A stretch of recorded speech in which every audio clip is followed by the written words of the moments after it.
Roberto stood at the kitchen table with his mother in their small apartment, filling tamales, wrapping them, setting them to be steamed.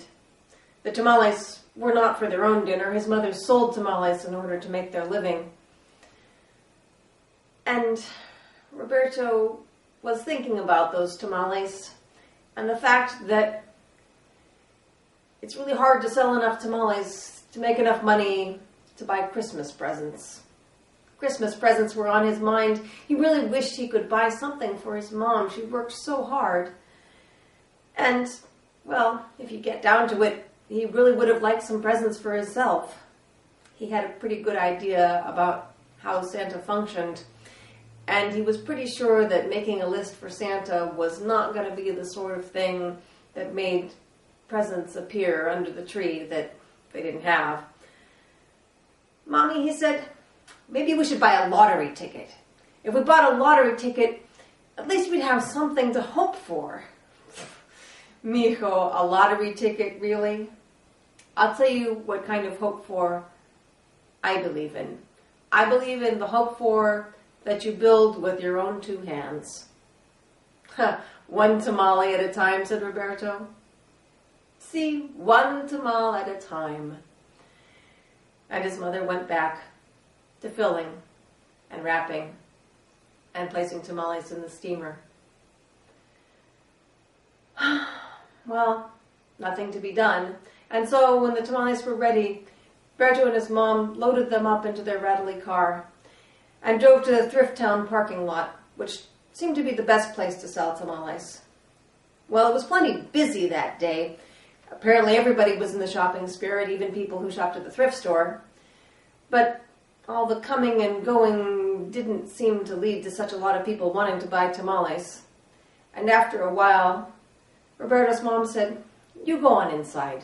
Warm up. Look around. You don't need to help me sell now. One person is enough for now." And so Roberto went inside just to look around.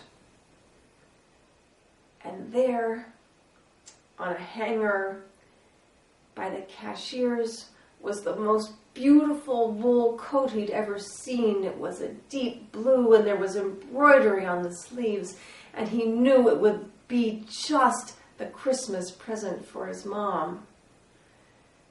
And he looked at the price tag, and it was the thrift store. As beautiful wool coats go, it wasn't so expensive, but anything's a lot more expensive than nothing, which was really what he had in his pocket.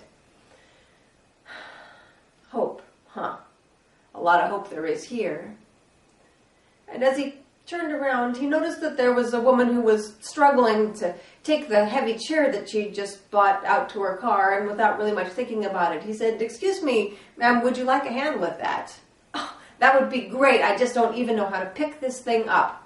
"You look like a very strong young man. I'd really appreciate your help." And so the lady took one end and Roberto took the other, and they managed to cram it into her car one way.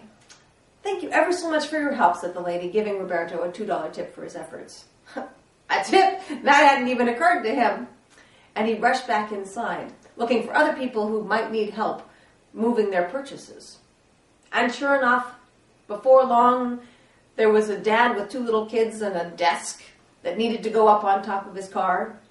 And Roberto was just big enough and just strong enough to be able to help them take it out and leverage it up on top of the car. And that was good for another tip. This was getting good. And so for the next hour, he kept an eye out. Sure enough, a sofa bed. Do you have any idea how heavy a sofa bed is? Well, before very long, Roberto did. It wasn't easy managing to get it out into the man's pickup truck, but he felt good. He'd gotten that thing, he'd helped, and there was a pretty good tip in it for him at the end. And so it was, as he snuck back so his mother would not see his extracurricular fundraising, he found that he had enough money to buy the beautiful blue embroidered coat. The clerk stuffed it down in a big bag for him, and he tied it up so that no bit of it was visible, and went back out to the car, where his mother stood with really only a few tamales left. So, she says, Mijo, you ready to go? I think our work here is done. What's that you have in the bag? Said Berto, let's just call it a big bag full of hope.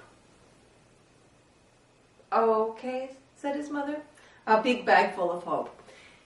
And as he put his bag into the back of his car, he saw somehow that there was another Thrift Town bag back there.